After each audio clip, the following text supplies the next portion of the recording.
11 horas 27 minutos. A Ordem dos Advogados do Brasil, subseção Barreiras, promove na próxima quinta-feira, dia 21, às 19h30, no plenário da Câmara de Vereadores, o segundo manifesto contra a morosidade do Poder Judiciário.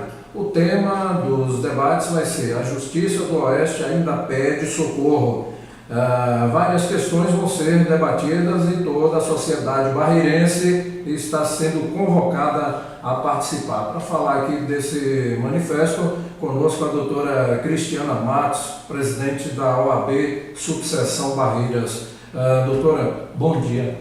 Bom dia, ouvintes da Rádio MV, é sempre um prazer voltar a esta casa. Bom, para a gente começar, quais são as principais reivindicações que vão ser feitas neste manifesto na próxima quinta-feira, lá na Câmara de Vereadores?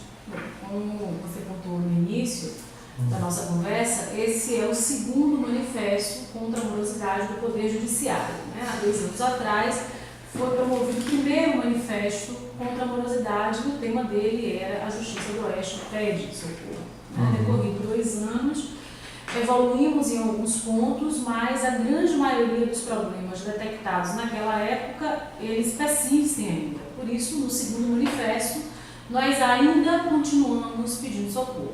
Bom, a região oeste como um todo, não apenas a comarca de Barreiras, ela sofre de um problema muito grande com relação à estrutura do Poder Judiciário no seu primeiro grau. O que é o primeiro grau? O primeiro grau é o primeiro contato que o juiz, o Estado, o juiz tem com o processo. Então, todo o processo primeiro é avaliado por um juiz, que a gente chama de juiz monocrático, mono, porque é um só. Esse processo ele vai tramitar, vão existir audiências, colheita de provas, e aí depois dessa fase que se chama de instrução processual, esse processo é julgado. E a decisão sobre quem tem o direito se chama sentença. Proferida essa sentença de primeiro grau, havendo recurso, esse processo sobe para o segundo grau de jurisdição, que é o Tribunal de Justiça, no caso da Justiça Estadual. Bom, a Bahia vive hoje, aquilo que o presidente da seccional, o doutor Luiz Viana, qualificou de maneira muito pontual e feliz como a maior crise dos seus últimos 30 anos. Então, o que aconteceu para que nos últimos 30 anos tivéssemos chegado nessa situação? Bom, primeiramente, houve com certeza um aumento de população. Na região oeste, a gente tem uma das regiões que mais cresce no país, não sair até de Brasil e falar de país, a gente tem Luiz Eduardo, que é uma das cidades que mais cresce no país inteiro, Então, faz parte da região oeste. Barreiras também, mais que dobrou a sua população nos últimos anos, Você passou de uma comarca que é inicial para uma entrância final, Ou seja, não existe mais diferença em termos de entrância de um processo que está em Barreiras de um processo que está na capital do estado. E durante esse período, a estrutura, tanto de juízes quanto de servidores, com a estrutura de funcionamento de prédio, ela não se adaptou a essa nova realidade. Então, hoje a gente tem uma estrutura judiciária defasada, que seria suficiente para atender uma população de 50 mil habitantes, mas não uma população de mais de 150 mil habitantes, como é o caso de Barreiras. Então, fazendo um comparativo, a cada 10 anos é editada em média uma nova lei de organização judiciária. Então, essa lei de organização judiciária, dentre outros, ela vai determinar a quantidade de juízes de varas que existe em cada comarca, dentre outras atribuições. Em 2007, a LOGE, que é a Lei de Organização Judiciária, determinou que Barreiras fossem implantadas 16 varas. Então, teria varas cíveis, varas criminais, vara privativa da infância e juventude, execução penal, juizados especiais. Ao todo 16 para 16 juízes. Passado 8 anos, essa lei ela tem um prazo de 10 anos para ser implantada, ou seja, a gente está nos últimos 2 anos do prazo de implantação da lei.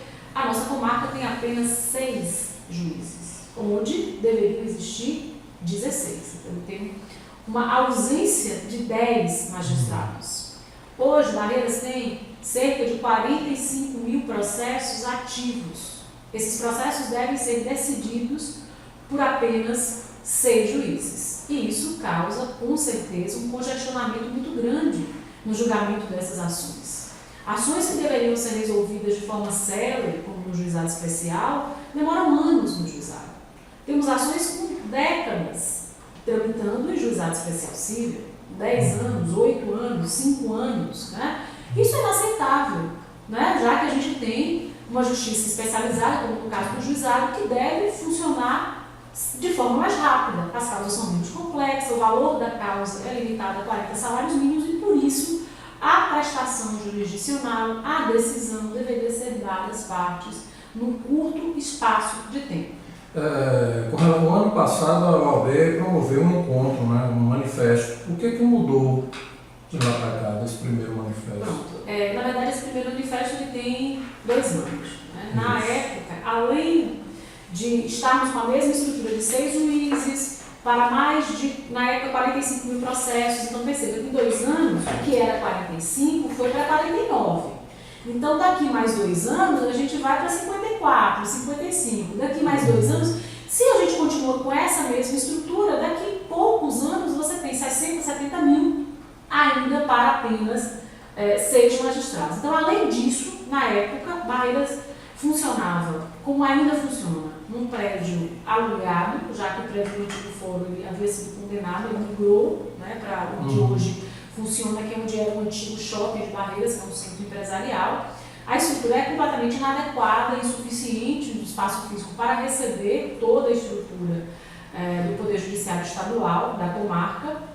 Além disso, nas comarcas do interior faltavam 11 juízes, então existia o que o corregedor da época chamou, doutor Pessoa, de desertificação. Né? Essa era a situação do Poder Judiciário na região leste. A gente tinha uma rede imensa de comarcas sem magistrados. Então, esses 6 juízes de Barreiras, além de responder por Barreiras, respondiam por uma série de cidades, como Santa Rita, de Cássia, a famosa do Rio Preto, a comarca de São Desidério, de Guiação das Neves, todas essas 6 juízes. Então, o que avançou?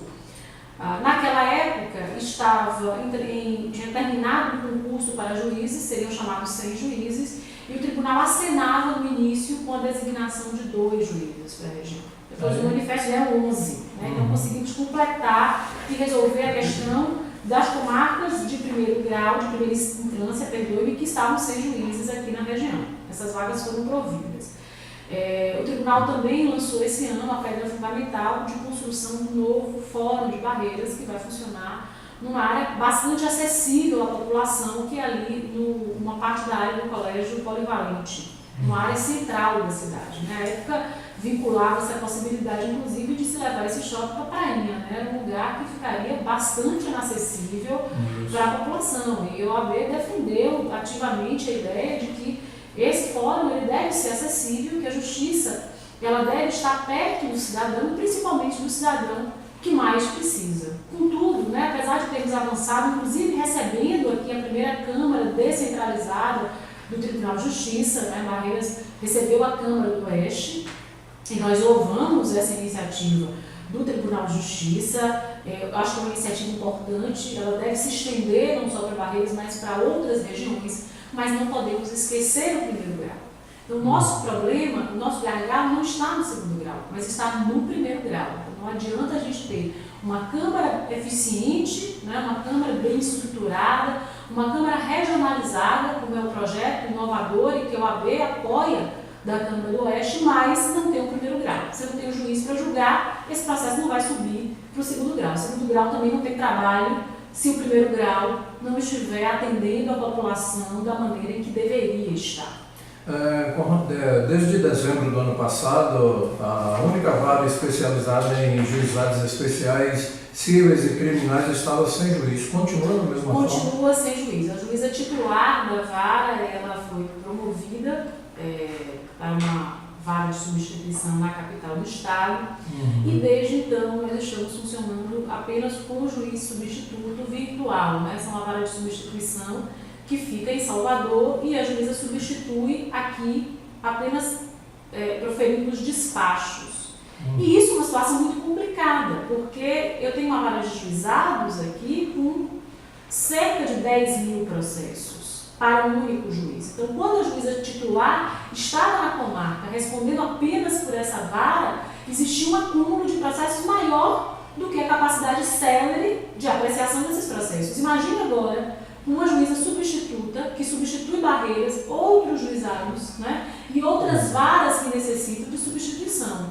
Além do que, eu tenho uma vara cujo titular da vara, o administrador da vara, aquele que deve impor a celeridade, que é o juiz titular, não se faz presente. Isso é um prejuízo enorme para a população. Bom, doutora, com relação à ausência de uma vara específica de execuções penais à véspera da inauguração de um centro provisório de detenção que tem capacidade aí para 533 detentos em regime fechado, o que significa?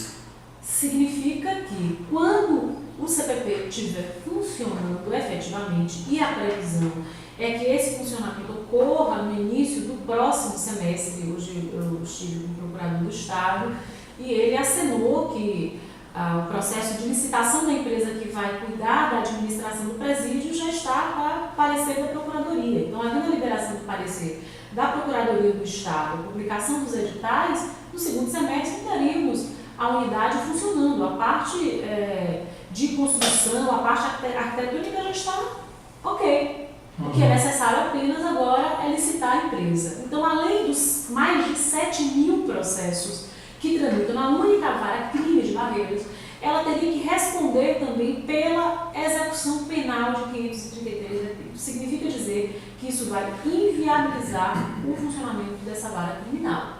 A vara de execução penal, ela é uma vara que requer uma série de atribuições que ocupam muito tempo do juiz de execução. É fiscalização da unidade prisional, é trabalhar com regime de progressão de pena, de fiscalização do cumprimento da pena, ou seja, além de cuidar dos processos, ele fiscaliza e zela pela boa administração daquela unidade prisional. E isso é um prejuízo tremendo, né? Como é que esse juiz irá responder por mais de 7 mil processos criminais e pela execução regional de mais de 533 detentos? Bom, Barreiras também continua desassistida em relação a uma vara especializada para cuidar de problemas relacionados com a infância e a juventude. E aí nós temos um problema mais sério ainda. O Conselho Nacional de Justiça, ele baixou um provimento, o provimento 36, determinando que todas as comarcas com mais de 100 mil habitantes, que é o caso de Barreiras, né, nós já estamos para lá de 150 mil habitantes, implantassem no prazo de um ano varas especializadas em infância e juventude. Posteriormente à promulgação da norma, o Tribunal de Justiça criou algumas poucas varas no interior e não criou mais varas. E também não estabeleceu um prazo para cumprimento, esse prazo de um ano já passou, e nós não vislumbramos ainda a possibilidade da implantação dessa vara da infância. O que isso significa para a sociedade? Significa que todos os processos de adoção, todos os processos que se referem a atos infracionais cometidos por menores, né, que se referem a processos de destituição de pátrio poder, entre outras, né, eles ficam com o seu trâmite prejudicado. Porque hoje, o juiz da segunda vara civil, que tem um arcabouço aí de cerca de 5 mil processos, ele responde também pela vara da infância.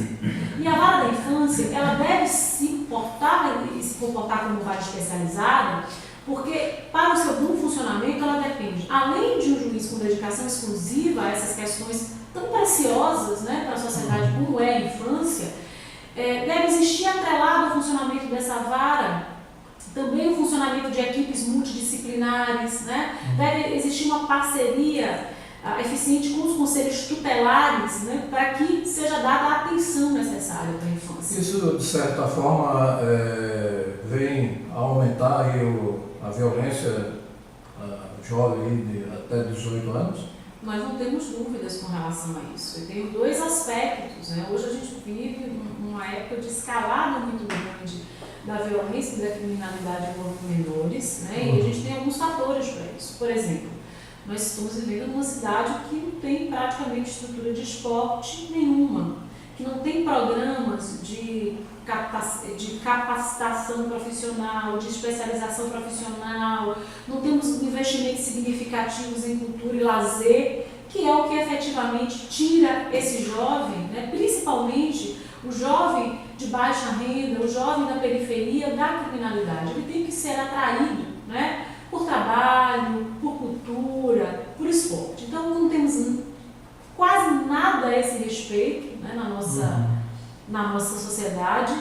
Aliado a isso, Barreiras não tem uma unidade de internação de menor infrator, um local apropriado em que esses menores que se envolveram na criminalidade pudessem passar por um processo de ressocialização, né, de compreensão da gravidade do ato praticado e da importância de se ressocializar. E não temos também a vara da infância, ou seja, o menor ele comete uma infração hoje, amanhã ele volta de novo para as ruas. E para cometer infrações mais graves, porque a justiça não dá a resposta que deveria dar.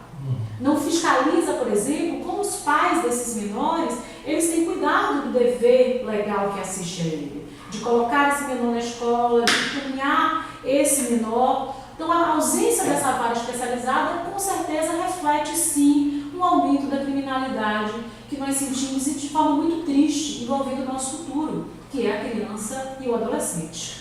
Outra questão que preocupa muito a OAB é o número reduzido de serventuários da Justiça que trabalham irregularmente. Sim, hoje, segundo o sindicato da categoria, existe um déficit de 10 mil servidores em todo o Estado.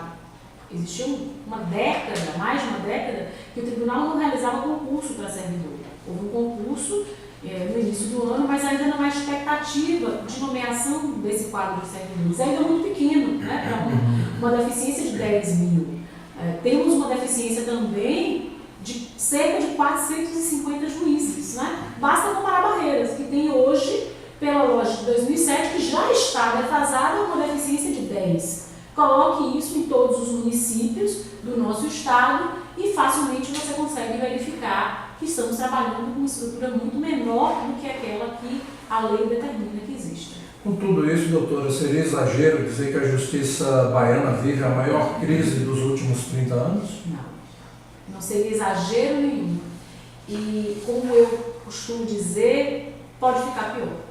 Eu acho que é chegada a hora de toda a sociedade organizada, da advocacia, da comunidade como um todo, das organizações sindicais, das organizações de classe, firmarem pacto pela qualidade da justiça baiana.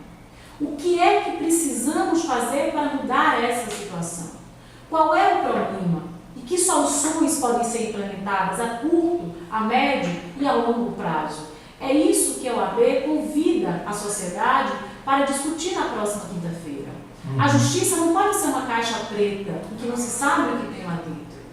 A questão da falta de estrutura, da morosidade, né, da efetiva baixa qualidade com serviços prestados à população, ela deve ser discutida, porque é o jurisdicionado, é a parte que procura o Poder Judiciário o beneficiário final desse serviço. Isso afeta a advocacia? Certamente. Eu tenho muitos colegas desistindo da advocacia, eu vejo um desestímulo muito grande com relação ao exercício da profissão, mas afeta principalmente a sociedade, porque é ela que é a beneficiária final. Não justifica nós termos hoje, né, um tribunal que cobra uma das taxas judiciárias mais caras do país e tem um dos piores índices de congestionamento de processo, ou seja, um dos tribunais mais morosos do Brasil. Alguma coisa precisa ser feita com urgência para mudar essa realidade. Com relação a esse ato público, a OAB acredita que providências serão tomadas no sentido de melhorar a situação do judiciário no Oeste? Acreditamos. Esse ato público, além de ser uma oportunidade de discutir com a população, de esclarecer para as pessoas o que hoje acontece na Justiça, é uma oportunidade de firmar compromisso com os poderes constituídos. Né? Nós convidamos o Tribunal de Justiça do Estado da Bahia, através da sua presidência, de ser corregedor-geral, convidamos a Associação Baiana dos Magistrados, a AMAG, o Sindicato dos Servidores, convidamos a governadoria, vice-governadoria, né? Convidamos o procurador de justiça do Estado da Bahia, o procurador-geral, soluções e pedir prazos. Né? Na verdade, nós precisamos estabelecer prazos para que as coisas sejam cumpridas, porque se nada for feito, a OAB pretende sim adotar as medidas legais cabíveis, né? Pretende sim levar isso em frente, porque não podemos aceitar essa situação caótica que vivemos hoje na Bahia. Bom, para encerrar, eu queria que a senhora fizesse um convite à população e à região aqui. Olha, eu quero dizer que sozinhos somos fracos, sozinhos somos apenas um, mas juntos podemos sempre mais. Então é muito importante essa união da sociedade em torno desse grande desafio que é ter uma justiça melhor para todos. E uma justiça melhor é uma justiça que vai dizer mais rápido o direito. É uma justiça que vai combater a violência através da prestação efetiva de sua atividade fim, que é a jurisdição. Então vamos juntos, vamos firmar esse pacto de qualidade, vamos participar, vamos cobrar daquelas pessoas que nos representam e têm poder decisório medidas efetivas. Não podemos mais ficar calados com esse descaso que se implantou no Poder Judiciário do nosso Estado. Então é muito importante a participação de todos. Quero dizer que, além da estrutura interna da Câmara de Vereadores, nós estamos preparando na parte externa um ambiente com telões, com cadeiras, a rua será fechada para que todos consigam participar da discussão, né? E consigam não só formar o seu juízo de valor, mas também ser qualificado para exigir daqueles que nos representam uma melhoria efetiva. Portanto, na próxima quinta-feira, dia 21, às 19h30, no plenário da Câmara de Vereadores, o segundo manifesto contra a morosidade do Poder Judiciário. Doutora Patrulha RB, agradece a sua presença aqui. Um bom dia. Bom dia a todos e conto com vocês. Estou esperando lá no dia 21, a partir das 19h30. Ok, tá aí. Patrulha RB, 11h49. Voltamos já já.